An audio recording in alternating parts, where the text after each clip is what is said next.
Everyone thought Ridgeview Oaks was quiet, but they didn't see the storm brewing in the neatly cut grass. They didn't hear the battle cries hidden behind manicured lawns and painted fences. And if I had known what was coming, I might have ignored that voice on the sidewalk. But that voice, sharp as ice, smug as a verdict, was the beginning of everything. "You're a quarter of an inch too low." The words sliced through the roar of my lawn mower. I killed the engine and the sudden silence pressed down heavy. I already knew who it was. Karen Grayson, president of the Homeowners Association. A woman whose smile could sour milk and whose clipboard might as well have been a weapon. She stood there in her beige pantsuit, hair sprayed into a helmet that not even a hurricane could ruffle. To her, the HOA wasn't just rules, it was power. And today, my lawn was her battlefield.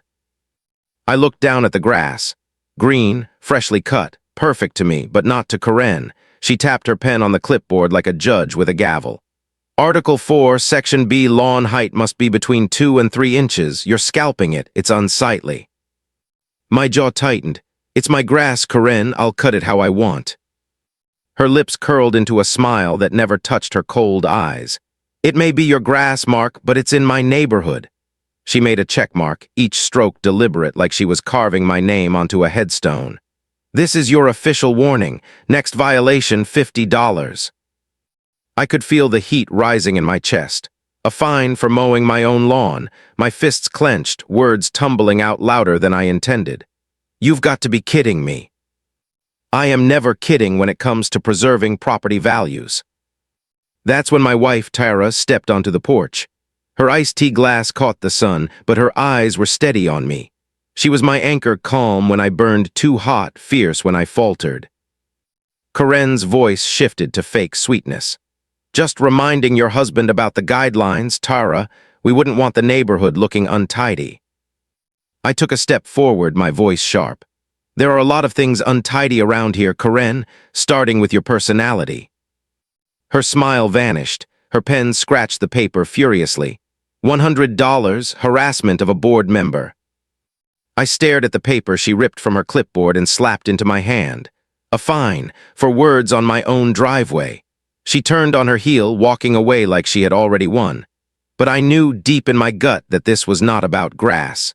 This was about control. I looked down at the slip. To anyone else it was just paper. To me, it was a declaration of war. Tara touched my arm. "She's not worth it." But she was wrong. It wasn't her. It was the principal. Karen Grayson had declared herself queen of Ridgeview Oaks, and she wasn't just after my grass. She was after anyone who dared to breathe without her permission. And she proved it.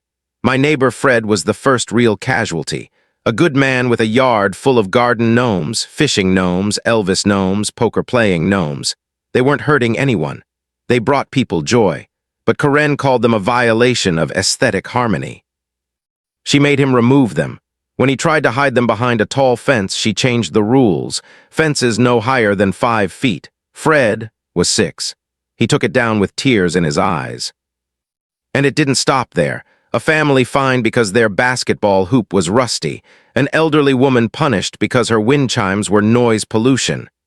Every time someone resisted, she tightened the leash. And people broke, one by one. We tried to stay off her radar. We bought the right trash can, painted our trim the approved shade of beige, kept our heads down, but Karen wasn't satisfied with obedience. She wanted submission.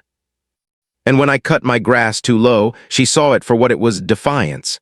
That little piece of green was my declaration that this house, this patch of land, was mine, not hers. Looking back now, I realize I was naive. I thought Karen's power was measured in fines and citations. I thought the worst she could do was drain my bank account or drive us out of the neighborhood. But I was wrong, so very wrong. Because the war wasn't going to be fought with mowers and paint swatches. Karen Grayson had weapons I didn't even know existed. And when she turned them on us, she wouldn't just threaten my lawn, she would come after my family. And my son, my quiet, tech-savvy 16-year-old, would be the one to discover just how deep her darkness went. Movie night was supposed to be sacred. Popcorn on the stove, a cheesy action flick, and the rare miracle of our 16-year-old son willingly sitting between us on the couch. But that night, when the screen froze and the dreaded buffering circle appeared, I didn't realize it wasn't the internet failing. It was an attack. "Internet must be acting up," I muttered, tapping the remote.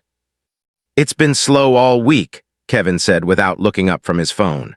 For him, slow Wi-Fi was a crime against nature.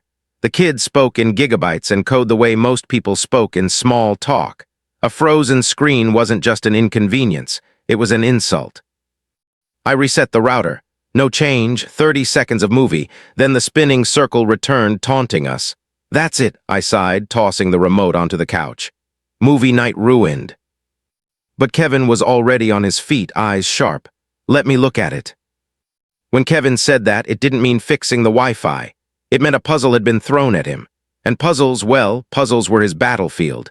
He vanished into his room, his so-called command center. The sound of keyboards clacking filled the silence of our living room like distant gunfire. 20 minutes later, he returned, his face pale and angry. "So I found the problem." "Great," I said, trying to keep it light. "Was it a squirrel chewing the line again?" Kevin shook his head. "No, it's not a squirrel. Someone is stealing our bandwidth. 80% of our signal is being siphoned off before it even reaches us." Tara sat up, her glass of tea trembling in her hand. "Stealing it? Who would do that?" Kevin raked his hand through his messy hair. "The signal traces back to a device located in the clubhouse." My stomach dropped. The clubhouse, her fortress. "The HOA," I whispered. "They're stealing our internet." Even saying it out loud sounded insane. Who would believe it? A homeowners association president secretly tapping into every house's connection. It felt like a spy thriller, not suburbia. But Kevin's eyes were locked with mine, steady and burning. "It's her. It's Karen." The timing fit too perfectly. Right after the lawn dispute. This wasn't coincidence. This was targeted. She couldn't win on my grass, so she was attacking my home. She had brought the fight into my living room. "Can you stop it?" I asked. Kevin's lips curled into a grin, sharp, dangerous. I had seen that grin before, right before he beat impossible levels in his games. "I can do better than that," he said. "I can lock them out completely." Tyra's eyes flicked to mine, her face pale. She knew this wasn't just another neighborhood fight. This was escalation, but she also knew me.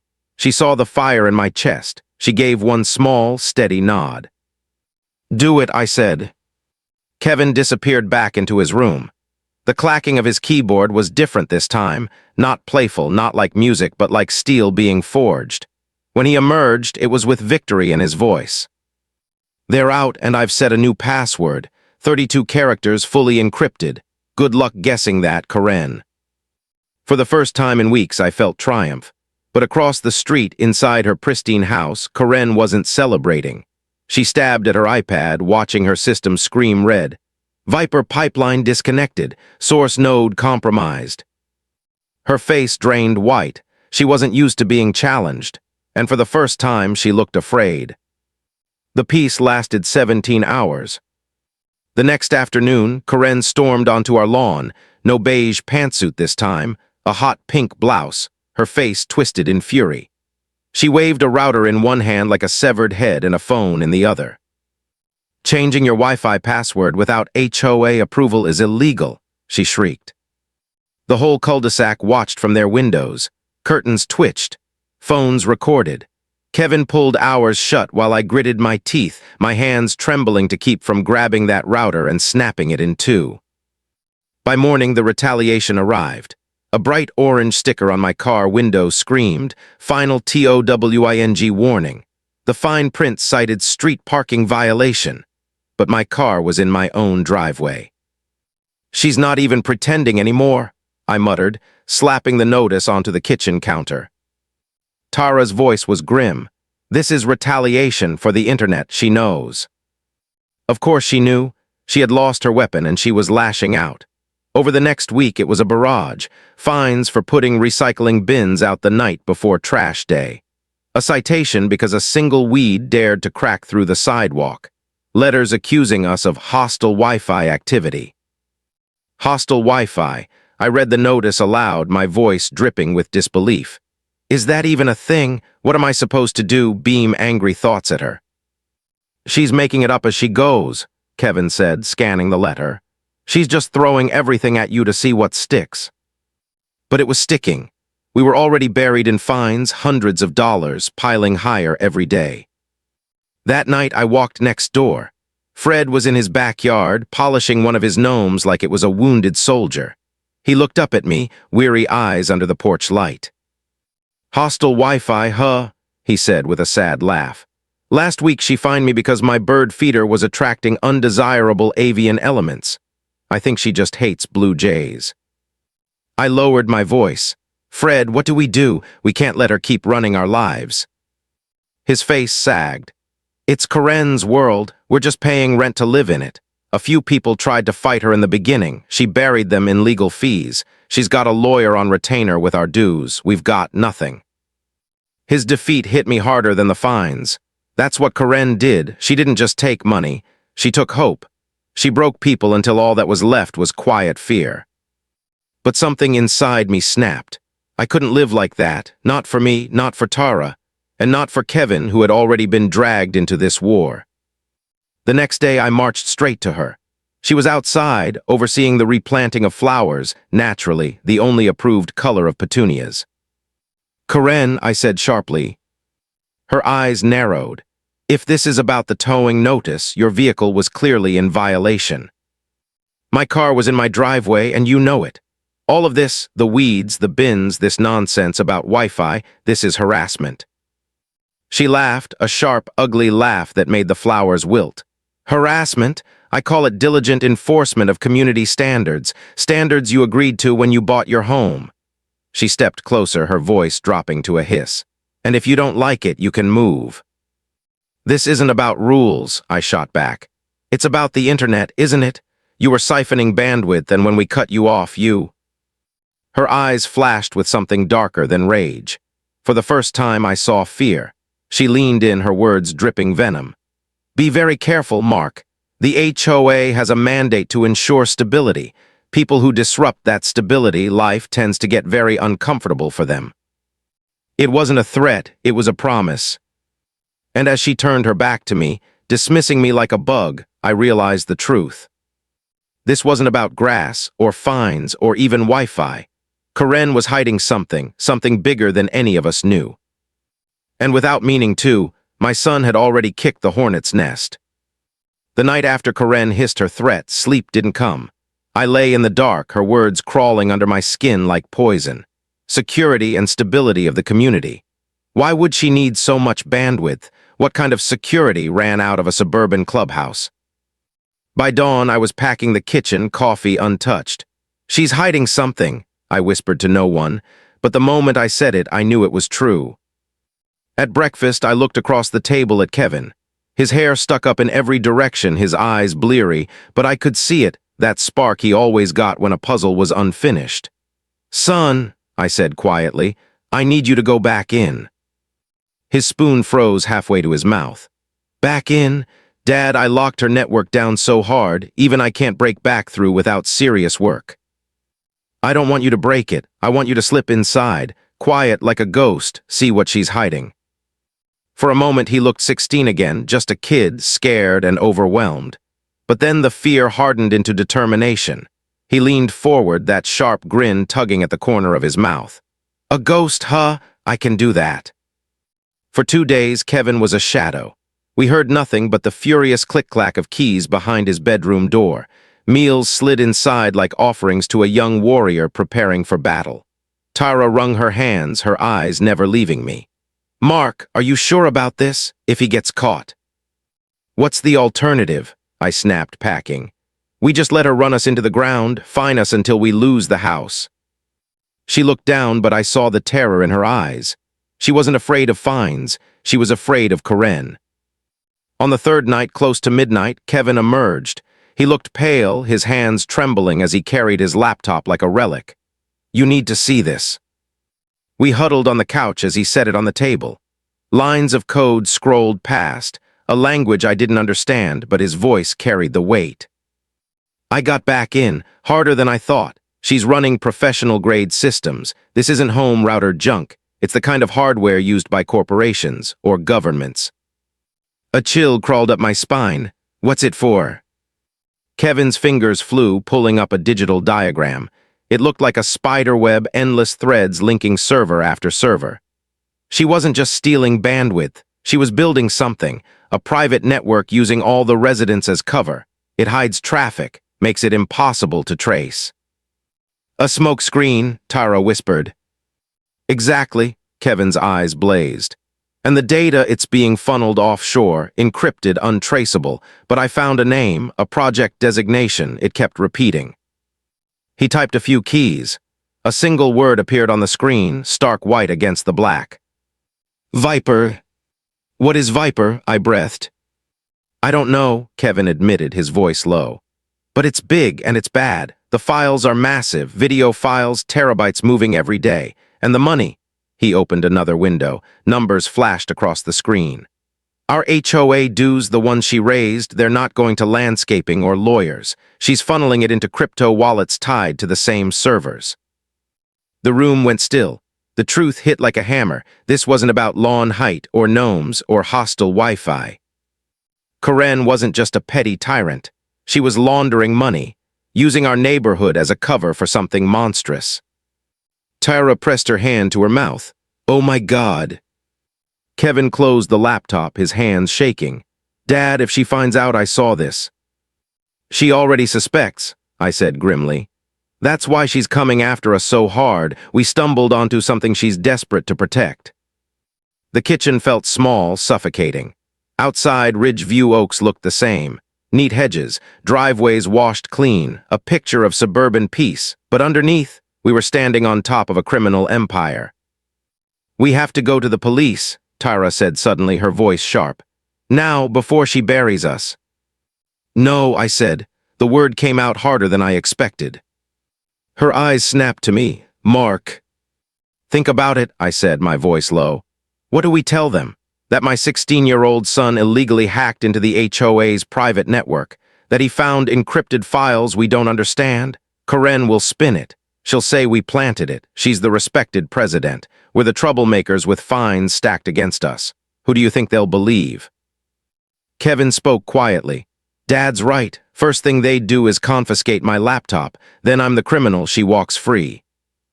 The silence that followed was heavy. We were trapped. We had the truth, but it was too big, too dangerous to show. Do you protect your family and let evil fester? Or do you risk everything, knowing justice might never come? I looked at Kevin, at Tara. They were my world. I would protect them even if it meant walking into fire. We need proof, I said slowly. Real proof, not just code, something undeniable, something that nails Karen and Viper to the wall. You mean investigate her ourselves? Tara's voice was horrified. Mark, we're not detectives. You sell insurance. I clean teeth. Kevin's in high school. And Karen is just an HOA president, I countered. Or so we thought. Look what she's built. If we don't stop her, no one will. We're the only ones who know. I turned to Kevin.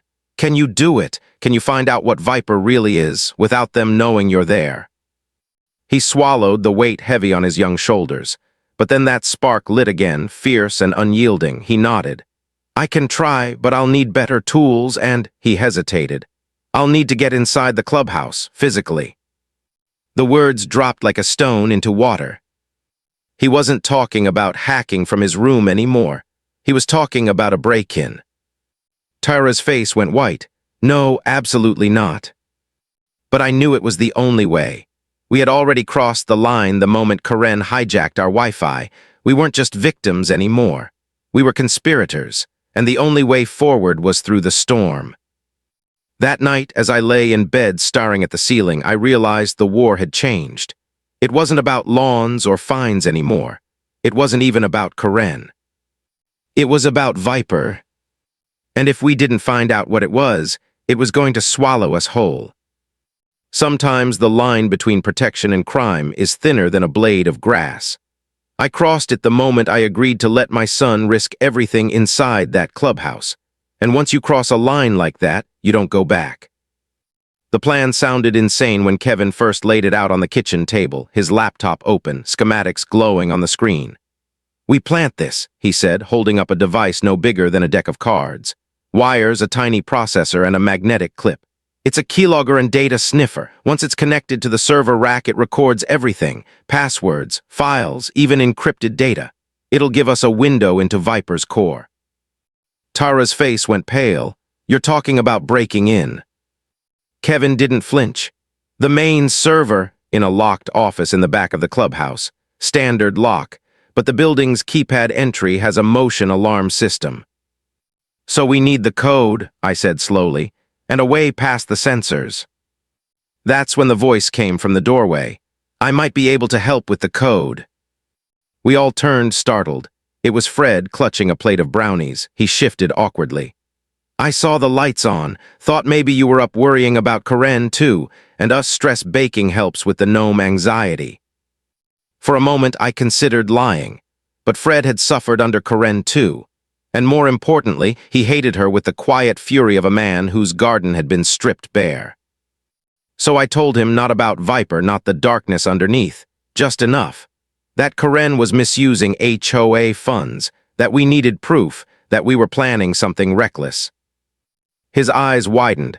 "Financial misdeeds." His voice trembled, then hardened. "She's not just killing my gnomes, she's a crook." And just like that, Fred was in. "She changes the code every month," he explained eagerly. "But she uses her own life as the password. Last month was her birthday. The month before, her wedding anniversary. She's a narcissist. Her life is the only thing she trusts." He leaned forward, lowering his voice. "This month's newsletter mentioned the 10-year anniversary of the Beautification Committee. I'd bet my last gnome that's the code." It fit too well. Kevin nodded, eyes scanning the schematic.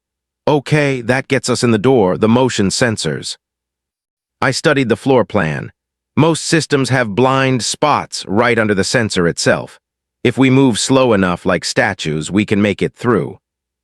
Tara looked between us, horror etched on her face. "Do you even hear yourselves? You're planning a burglary." "No," I said firmly. "We're planning survival." The date was set, Thursday night. Karen would be at the school board meeting she never missed, our only window. For 2 days, the house turned into a command center. Kevin soldered wires with surgeon's focus. I memorized every corner of the clubhouse layout. Tara prepared walkie-talkies, her role the lookout. And Fred kept baking brownies, each batch sweeter than the last, as if sugar could armor us against fear. When Thursday night came, the air felt charged. Cold, moonless, perfect. Kevin and I dressed in black from head to toe. He looked too young in those clothes, not a criminal, but a boy stepping too fast into a world that could swallow him whole. Tara kissed my cheek, her voice shaking as she pressed the walkie into my hand. "If something goes wrong, run, don't be a hero." We slipped out into the night. The manicured lawns of Ridge View Oaks never looked so hostile. Each hedge felt like a sentry, each porch light a spotlight. "All clear," Tara whispered in my ear. "Her SUV left 20 minutes ago." We crept closer to the clubhouse. Its beige paint glowed faintly in the dark, sterile and smug. Then a light flicked on across the street, Fred's house. "Hold," Tara said quickly. The front door burst open. Fred sprinted onto his lawn, waving his arms like a man possessed. "They're gone, my Elvis gnomes, someone stole the king." His cries echoed through the quiet neighborhood. Dogs barked, lights flicked on. "What is he doing?" I hissed. Kevin's grin cut through the dark. "A distraction, look." The lone security guard, bored and slow, was already trudging toward Fred's house, shaking his head. "Our opening." We sprinted across the lot, my heart hammering. I punched in the date code. The keypad blinked green, the lock clicked open. Inside, the air was sharp with bleach. The red eyes of motion sensors blinked like predators in the dark. "Stay low, stay slow," I whispered. We crawled inch by inch under the beams. My knees screamed. My chest burned. Each second stretched like an hour, but finally we reached the office door. Locked. My hands shook as I pulled out the lockpick set I'd ordered online. Not for this, never for this. The first pick snapped with a sharp crack that echoed too loud in the silence. Panic clawed at my chest. I forced a slow breath, slid in the second pick, and felt the tumblers shift. Click, click, then freedom, the lock gave. We slipped inside. The room hummed with power. A rack of servers glowed faintly, their fans whispering like the breath of a monster sleeping. Kevin moved fast, hands steady now. He clipped the device to the rack, attached 2 wires, and typed a command. It's in, active. 30 seconds, that's all it took. 30 seconds to cross a line we could never uncross. We relocked the door and began the agonizing crawl back. My muscles screamed, sweat stung my eyes. Just a few feet from the exit, the walkie crackled in my ear. Tyra's voice was sharp, panicked. Mark, get out. Now, the school board meeting was canceled. Karen's on her way back. She's turning onto our street. Cold terror washed over me. Go, I hissed to Kevin. We bolted, abandoning stealth, bursting out into the night just as headlights swept across the lot. Her SUV, black shark-like, pulling into a reserved spot. We had nowhere to run. The lot was wide open, a killing field. This way, I yanked Kevin into the shadows of tall pines, pressing flat against the brick wall. The SUV door slammed. Karen stepped out, barking into her phone, fury radiating from every movement. She punched in the code, stormed inside, never glancing toward us. We didn't breathe, not until the door shut behind her. Then we slipped into the night, our escape sloppy, desperate. Back home, the adrenaline faded into trembling relief. We had done it. The device was in. Hours later in Kevin's command center, we watched as the screen came alive. Data poured in endless raw logins, emails, chats, file transfers. Filtering for Viper, Kevin whispered, fingers flying. And then it appeared, not just Karen's fingerprints, but something worse. Dad, she's not the mastermind, Kevin said slowly, his face pale in the glow. She's just one of them, there's someone above her. A name flickered on the screen, a contact, a signature hidden in the logs. Kingpin. The real monster had just shown its face. Some betrayals hit like thunder, others creep in like a whisper. Ours started with a chat log. 2 nights after the break-in, Kevin hunched over his laptop, eyes bloodshot, fingers racing. Data flooded his screen like a river, but buried inside the torrent was something different, encrypted chat messages. Karen wasn't just sending reports. She was answering to someone. The name was simple, stark, unsettling. Kingpin. The first messages were clinical. Logistics, transfers, payments. But then Kevin found another thread between Karen and the HOA treasurer, David Chen. I leaned closer, reading aloud. Karen, the school board meeting was a bust. I'm heading back. David, already? The distraction just started. Some idiot screaming about gnomes. The guard is handling it. My stomach dropped. The gnome distraction, Fred. That was no accident, David knew. Kevin scrolled. More lines appeared. Karen, the Miami package is uploading now. Connection stable. David, your paranoid friend Mark and his hacker kid haven't tried anything else. Karen, they're quiet, too quiet. My little warnings worked. They're scared. My throat went dry. Paranoid friend Mark, he was talking about me. All this time, I'd looked at David Chen, the trembling accountant at HOA meetings, stuttering through budget reports while Karen loomed, and thought he was another victim. Just another neighbor beaten down. But now his mask was slipping. Dad, Kevin said, his voice tight.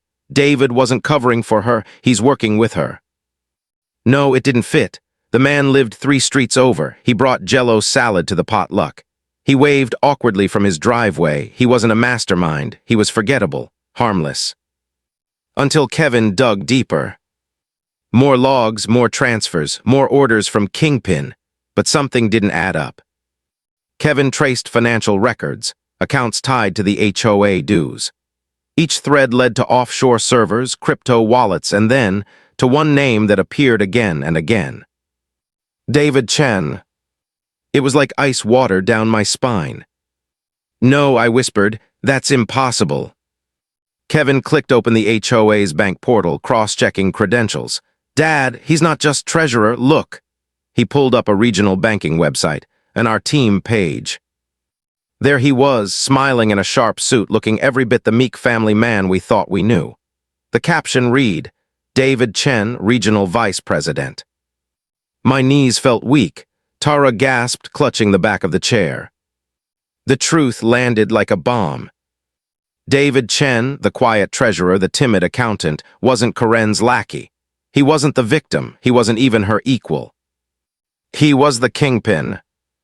Karen, the woman who fined us for weeds and Wi-Fi, was just middle management. The dragon hadn't been sitting in the castle. It had been living next door. The betrayal cut deep.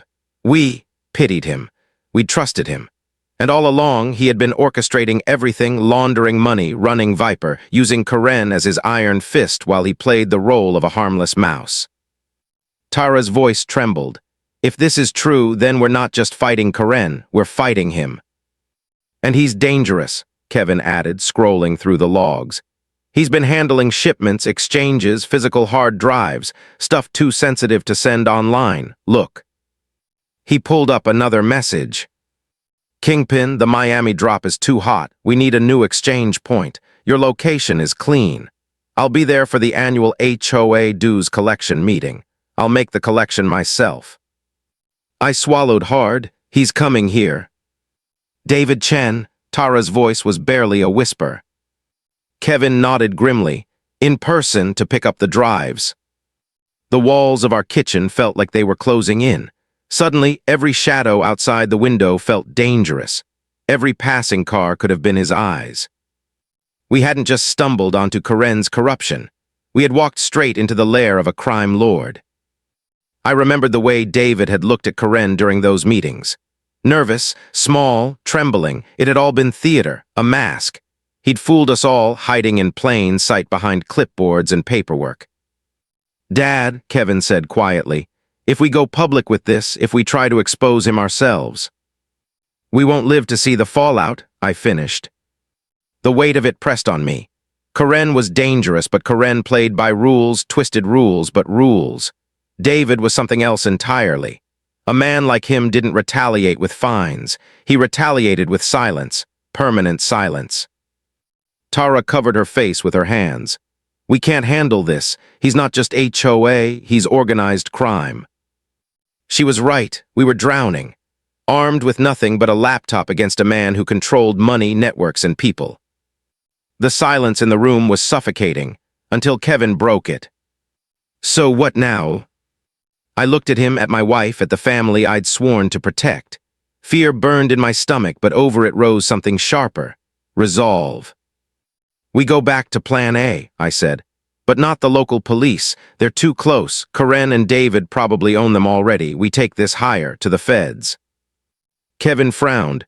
How? We can't just call the FBI hotline. They'll think we're nuts. I'll find someone, I said, my voice hard. A contact, a name, someone who can't be bought. Tara stared at me, and if you're wrong.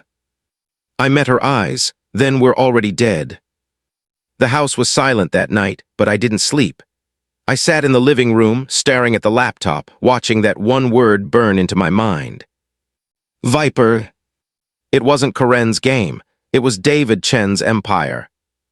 And unless we did something, we were already living inside the snake's coils. Some decisions feel like signing a contract with fate. Calling the feds was one of them. After Kevin's discovery, the house became suffocating with paranoia. Every creak of the floorboards at night made us wonder if Karen was outside. Every unfamiliar car parked on the street felt like David Chen had sent someone to watch. We couldn't keep living like prey. I spent an entire day working my old insurance salesman charm, calling contacts, friends of friends, anyone who might know someone. Finally, a thread emerged. A cousin of a college buddy worked as an analyst in the Department of Justice. He owed me a favor. When I called, I didn't waste words. I have credible, time-sensitive information about a criminal enterprise. It involves offshore servers, money laundering, and child exploitation. There was silence, then a name, a number. Detective Daniel Harland, Federal Task Force. I dialed, my hands sweating. I expected to be dismissed, to be told to fill out a form and wait. Instead, Harland listened. For 20 minutes, I spilled everything. Karen's fines, the Wi-Fi siphoning, Kevin's hack, the discovery of Viper, and the bombshell of David Chen. On the other end, the typing never stopped. Then his voice cut in, gravelly and sharp. You have proof of this. My son has a live feed from their servers. Chat logs, financial records, everything. There was a pause. Mister, if you're lying to a federal officer, you'll regret it. And if I'm not, my voice hardened, then a lot of bad people are about to have a very bad day. Another silence. Then, meet me in 1 hour, a coffee shop 2 towns over, bring the laptop, come alone. The coffee shop smelled of burnt beans and nerves. Harland was older, with eyes that had seen too much. Beside him sat another agent, younger, silent, watching me like a hawk. I slid the laptop across the table. Kevin had prepared a road map, evidence organized like an arrow to the heart of Viper. They read silently, their expressions tightening with every line. Finally, Harland looked up. Your son did all this. He was protecting his family, I said simply. Harland nodded slowly, respect flashing in his tired eyes. This is enough to move. When? The annual HOA dues meeting. Saturday, 3 days. Perfect, he said. That's when Chen will be here, we'll catch him in the act. The plan was simple on paper. Agents would be scattered in the crowd, disguised as residents. The clubhouse would be surrounded, invisible but ready. They needed Chen to accept the physical drives. That would be the nail in the coffin. But Harland had one more request, a dangerous one. We'll need a trigger, he said. A signal for us to move once Chen has the evidence. And we need a distraction, 30 seconds of chaos to keep him from destroying anything. I frowned. What kind of distraction? Harland's eyes fixed on me. You, get in Karen's face, make a scene. You've been her biggest thorn. If you accuse her in front of everyone, she'll explode. Everyone will look at you. That's when we move. I swallowed hard. You're asking me to bait a crime lord. I'm asking you to do what you've been doing all along, Harland said. Fight her, loud, public, and trust us to end it. I looked down at my shaking hands. Every instinct screamed no. But then I thought of Kevin, of Tara, of Fred polishing gnomes with tears in his eyes, of neighbors silenced under Karen's rule. I raised my head, my voice steady. Fine, I'll give you your scene. The 3 days before Saturday stretched like years. Tara paced the kitchen, her hands trembling whenever I left the room. Kevin stayed glued to his screen, feeding Harland live updates from the planted device. And I rehearsed my role. The angry homeowner, the man who couldn't keep quiet, it wasn't much of an act. On Friday night, Tara grabbed my hands across the table. Are you sure about this? No, I admitted, but it's the only way. Her eyes glistened. Then promise me one thing, if it goes wrong, you come home. I swallowed hard. I promise I'll try. Saturday came too fast. I put on a tie, not clothing, but armor. Each knot was a prayer. Tara straightened my collar with trembling fingers. I love you, she whispered. I love you too, I said. Whatever happens in there, remember that. The clubhouse looked the same as always. Manicured flower beds, fresh beige paint, ordinary on the outside, a nest of serpents inside. The room was crowded. 20, maybe 30 residents folding chairs in neat rows. They didn't know the truth that their HOA was a mask for something vile. Karen stood smug at the podium, and beside her, meek as ever, sat David Chen. His mask was perfect. The timid treasurer avoiding eye contact, fidgeting with papers. But I knew better now. I slid into a chair near the back. Harland's agents were scattered around the room, disguised as neighbors, as tired dads, as bored retirees. One of them caught my eye and gave the faintest nod. The trap was set. The meeting droned on. Budgets, landscaping contracts, the color of mailbox flags. My heart pounded in time with the words, not yet, not yet. Then Karen smiled her poison smile. We have a special guest, a representative from the bank. A woman in a suit walked forward, sleek silver briefcase in hand. She presented it to David with a practiced smile. A token of our appreciation for your business." David accepted it, setting it gently at his feet. Relief flickered across his face. He thought it was over, that he'd fooled us all again. But this was my moment. I stood, my voice cut through the stale air. "Excuse me, I have a question." Heads turned, Karen's face soured. "Mark, we have an agenda, please sit down." "No," I said, walking forward slowly. "I think I'll ask now." The agent stiffened, ready. Tara's voice echoed in my head, "Come home." I raised my voice. "Why has my family been fined over $1,000 in fake violations? Why have you been stealing our internet?" Gasps rippled through the room. Karen's eyes went wide, then narrowed into slits. "You're out of order," she snapped. "Am I?" I turned to David, my voice sharp as a blade. "Or should I ask your treasurer here? Maybe he can explain the line item marked Viper." The word landed like a bomb. Karen staggered back. David's mask cracked. His eyes went wide with raw terror. He knew. He knew we knew. His hand shot for the briefcase. And the room erupted. "FBI, nobody move." Chaos doesn't begin with noise. It begins with silence, that suspended second before everything breaks. "FBI, nobody move." The words hung in the clubhouse air, unreal before the storm hit.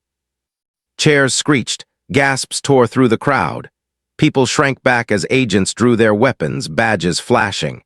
And in the middle of it all, David Chen, the man we thought was harmless, exploded into motion.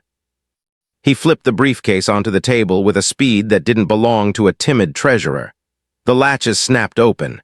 Inside wasn't paperwork or cash. It was steel. A compact submachine gun, matte black, resting on velvet. Gasps turned into screams. "Get down," Harland roared, lunging forward. But David was faster. His meek posture vanished, replaced by something cold and sharp. The mouse had grown fangs. Bullets ripped the ceiling as he fired a warning burst. Plaster rained down. The sound was deafening, a howl of violence that silenced every doubt. David Chen wasn't pretending anymore. He was Kingpin. Karen shrieked, stumbling back. "David, what are you doing?" He turned, fury etched across his face. "You think you were running this? You were my puppet, Karen, a distraction, and now you've failed." His words cut sharper than the gunfire. Karen froze, her smug mask shattering into raw terror. For the first time, she wasn't the predator, she was prey.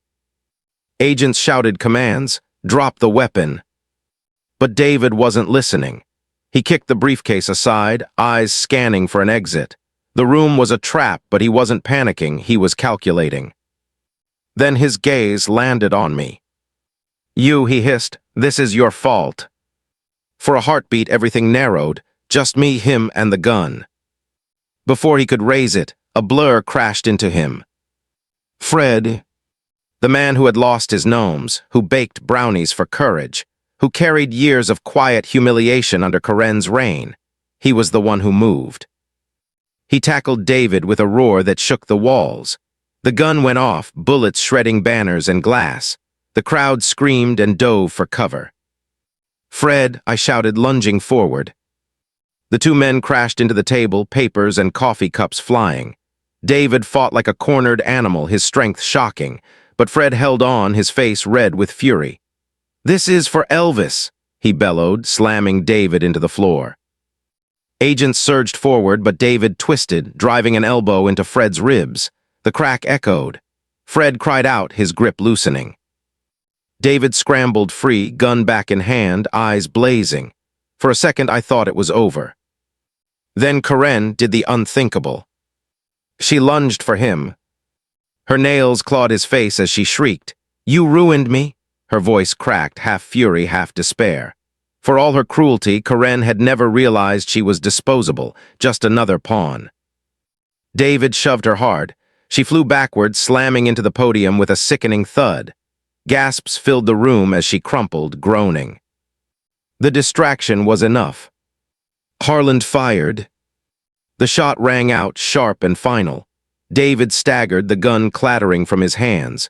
For a moment his eyes burned with hatred. Then he collapsed, blood spreading across his shirt. The room froze. Neighbors peeked out from behind chairs. Fred wheezed on the floor, clutching his ribs. Karen moaned, half-conscious. And David Chen, the meek treasurer, the secret kingpin, lay bleeding in the middle of Ridge View Oaks. Harlan's agents swarmed, securing the weapon, shouting orders. The spell was broken. But as I stood there, shaking, I knew it wasn't over. Because Kevin's voice cracked through the chaos, panicked, urgent. "Dad, look." He was holding his laptop, screen glowing in the dim light. Lines of code scrolled like fire. Kevin's voice shook. "The device is transmitting again. After the shot, someone else is still live in the system. Viper isn't dead." The words hit harder than gunfire. David wasn't alone. Somewhere someone else was watching, waiting. And in that moment, as sirens wailed outside and neighbors wept in shock, I realized the war wasn't ending. It was only shifting. Karen groaned, eyes fluttering open, staring at me with venom and fear. Fred was lifted onto a stretcher, muttering about gnomes. Harlan barked into his radio, ordering backup, containment, lockdown. But my eyes were locked on Kevin's screen. One word blinked across the network, a message sent seconds after David fell. "Phase 2 initiated." My heart stopped. If David Chen had been the Kingpin, then who was behind Phase 2?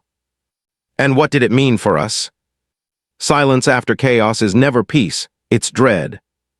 The clubhouse still smelled of gunpowder and plaster dust. Neighbors whispered in shock, clutching each other like survivors after a storm. Agents moved with grim efficiency, securing evidence, sealing off exits. David Chen's body was wheeled away under a black sheet. But my eyes never left Kevin's laptop.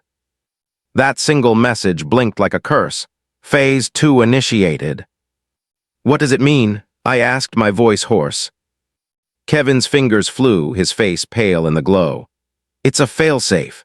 When Chen's connection went dark, the system triggered an automatic response. It's dumping files into a live feed, not to Karen, to everyone tied into Viper's backbone." "Everyone?" Tara's voice broke. Kevin nodded. "If we don't stop it, the network will self-destruct, wipe itself clean, every piece of evidence gone, and worse, the system might expose us as the leak." The weight of it hit like stone. If the files vanished, David's death would mean nothing. Karen could spin it. The HOA would go back to normal, and we'd be painted as criminals. Harlan's voice cut in sharp. "Kid, can you stop it?" Kevin hesitated. "Maybe, but I'll need direct access to the device we planted. Remote won't be fast enough, if I can kill the trigger at the source." My stomach dropped. The clubhouse server room. The same crawl, the same locked door, only this time the clock was ticking. Harlan looked at me. "It's the only chance. You want this over, we go now." I grabbed Kevin's shoulder. "No, it's too dangerous." Kevin's eyes burned. "Dad, this started because of me, because I changed a Wi-Fi password. I can't back out now." He was 16, just a boy, but in that moment he carried himself like a soldier. And I knew I couldn't stop him. We went together, past stunned neighbors, past Karen being handcuffed and dragged out, her screams like broken glass. She thrashed, spitting venom. "You think you've won? You're nothing. You'll all be nothing when they find you." Her words clawed at me, but I didn't look back. The server room hummed like a beating heart. Red lights pulsed, faster now, warning of the system purge. Kevin slid to his knees, tools spilling across the floor. His hands shook, not with fear, but with speed. Lines of code filled the laptop as he patched directly into the device. "Talk to me, son," I whispered. "Failsafe's running on a triple cycle," he muttered. "If I pull the plug, it burns the drives. If I leave it, it uploads everything offshore. Only way is to trick it, make it think Phase 2 succeeded when it didn't." "How much time?" Harlan asked. Kevin didn't look up. 3 minutes. The air was thick with tension. Tara squeezed my hand so hard it hurt, every second stretched. Finally, Kevin stopped typing. His eyes locked on the screen, his breath ragged. "One chance," he whispered. He hit enter. The room went still. The server lights flickered, then steadied. The purge countdown froze, data stopped flowing, the failsafe went dark. Kevin sagged back, sweat pouring down his face. It's done, the files are safe. Relief crashed over me like a wave. I pulled him into my arms, holding on as if I could keep him small, keep him safe, keep him mine. Harland exhaled hard, shaking his head. Kid, you just saved an entire federal case. But even as relief spread, Kevin's screen lit again. One final message blinking across the network.